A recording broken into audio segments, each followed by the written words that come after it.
एक prime minister जो शब्दों से ज़्यादा अपने साइलेंस के लिए मशहूर था।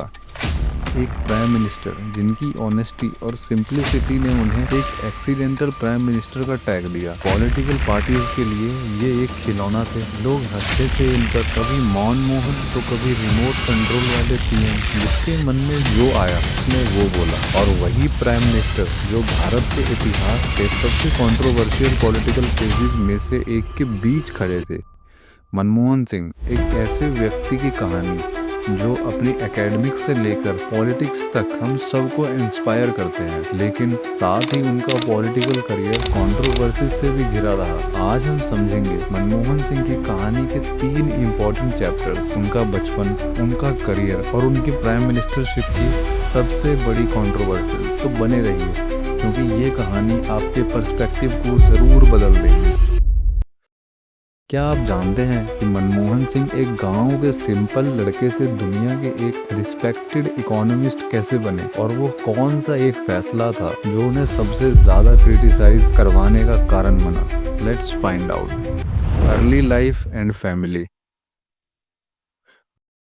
मनमोहन सिंह का जन्म 26 सितंबर 1932 को पंजाब के गाह विलेज में हुआ था, जो अब पाकिस्तान में है। उनकी कहानी एक सिंप्लिसिटी और स्ट्रगल से भरे चाइल्डहुड से शुरू होती है। जब मनमोहन सिंह सिर्फ 10 साल के थे, तब पार्टीशन की वजह से उनका परिवार इंडिया शिफ्ट हुआ। एक रिफ्यूजी के रूप में उन्होंने अपना बचपन गुजारा। उनके फादर गुरमुख सिंह एक बिजनेसमैन थे, लेकिन उनका घर एक सिंपल वैल्यू ड्रिवन एनवायरनमेंट के लिए जाना जाता था। उनकी मदर अमृत कौर काफी यंग एज में ही गुजर गई थी, और मनमोहन जी को उनका प्यार उनकी दादी से मिला। क्या आप जानते हैं कि ये सेम गांव का लड़का एक दिन ऑक्सफोर्ड और कैम्ब्रिज जाकर दुनिया भर में नाम रोशन करेगा? मनमोहन सिंह ने अपनी इनिशियल स्कूलिंग अमृतसर से की। ये बताते थे कि इनके गाँव में बिजली नहीं होती थी, जिसकी वजह से इन्हें मोमबत्ती की रोशनी में पढ़ना पड़ता था। एक ब्रिलियंट स्टूडेंट जो हमेशा अपने क्लास में टॉप करता था। इकोनॉमिक्स के प्रति उनका लगाव उन्हें पंजाब यूनिवर्सिटी ले गया, जहां उन्होंने अपनी बैचलर्स और मास्टर्स की डिग्री ली। आगे की पढ़ाई के लिए कैम्ब्रिज और ऑक्सफोर्ड में स्कॉलरशिप से एडमिशन लिया और वहां से इकोनॉमिक्स में पीएचडी की पढ़ाई करी। पढ़ने में तेज होने के कारण ये बताते हैं कि कैम्ब्रिज के टीचर्स इनसे काफी इम्प्रेस्ड रहते थे और इनको मेंटर भी करते थे। इमेजिन कीजिए, एक ऐसा स्टूडेंट जो सिर्फ एक लालटेन की रोशनी में पढ़ता था, एक दिन दुनिया का सबसे प्रेस्टिजियस यूनिवर्सिटीज में अपना झंडा गाड़ रहा है। Professional career and entry into politics. Manmohan Singh ji का करियर शुरू होता है एक प्रोफेसर के रूप में, लेकिन यह सफर सिंपल नहीं था। कैम्ब्रिज से वापस आने के बाद उन्होंने दिल्ली स्कूल ऑफ इकोनॉमिक्स में as a professor of economics पढ़ाना शुरू किया। जल्द ही उनकी एकेडमिक ब्रिलियंस उन्हें वर्ल्ड बैंक और यूनाइटेड नेशंस जैसे बड़े बड़े इंस्टीट्यूशंस तक ले गई। लेकिन उनके लाइफ का सबसे बड़ा टर्न आया 1971 में, जब उन्हें इंदिरा गांधी की सरकार ने इंडिया का चीफ इकोनॉमिक एडवाइजर बनाया। देखिए, उस समय हमारा देश नया नया आज़ाद हुआ था और देश में पढ़े लिखे लोगों की भारी कमी होती थी। तो सरकारें खोजती थी ऐसे ब्रिलियंट माइंड्स को अपनी सरकार में काम करवाने के लिए, और क्योंकि ये इतने हद से ज़्यादा इंटेलिजेंट थे, तो इनको सरकार ने चीफ इकोनॉमिक एडवाइज़र बना लिया, और यहीं से उनकी ब्यूरोक्रेसी और पॉलिटिक्स की जर्नी शुरू होती है। इन्होंने फाइनेंस से जुड़ी हर पोस्ट पे काम किया, यहाँ तक कि ये आरबीआई के गवर्नर के तौर पर भी काम कर चुके हैं। लेकिन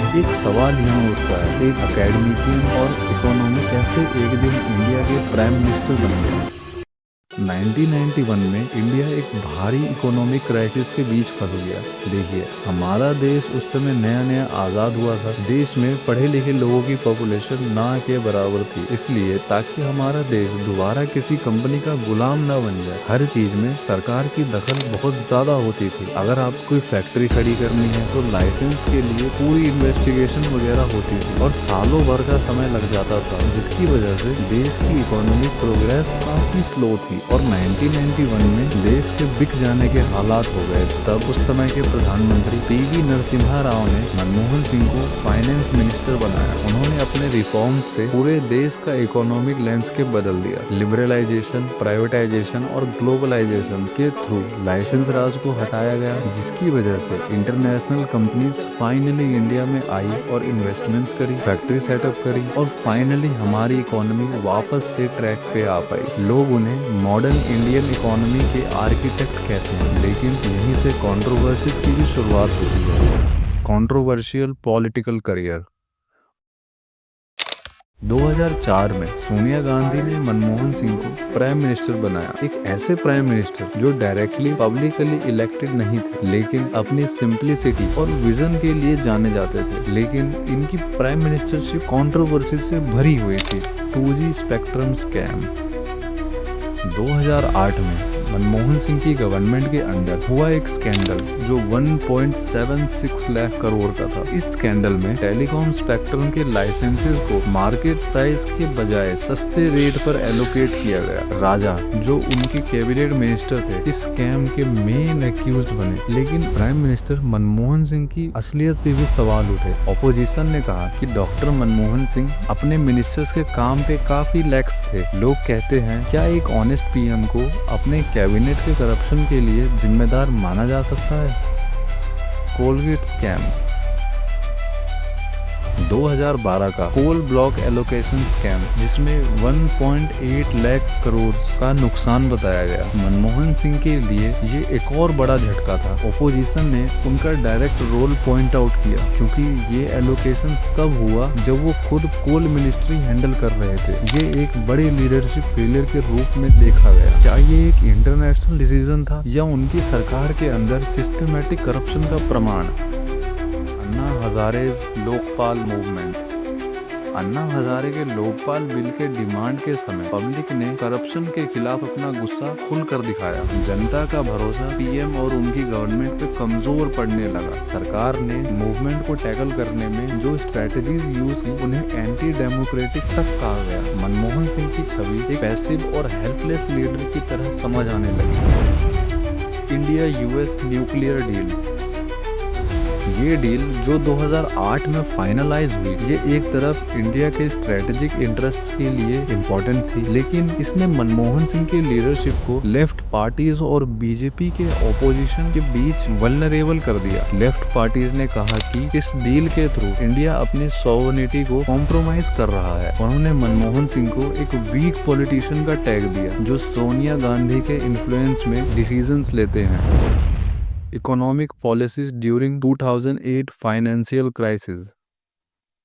2008 का फाइनेंशियल क्राइसिस जो दुनिया भर में केओस लेके आया, इंडिया में भी असर छोड़ गया। मनमोहन सिंह के इकोनॉमिक पॉलिसीज उनके ग्लोबल पीयर्स के लिए प्रशंसनीय थी, लेकिन देश के अंदर गरीबी और बेरोजगारी का इशू अग्रेसिवली टैकल नहीं हो पाया। लोग कहते हैं कि उन्होंने एलीट और कॉर्पोरेट वर्ल्ड को ज्यादा सपोर्ट किया, आम आदमी को नहीं।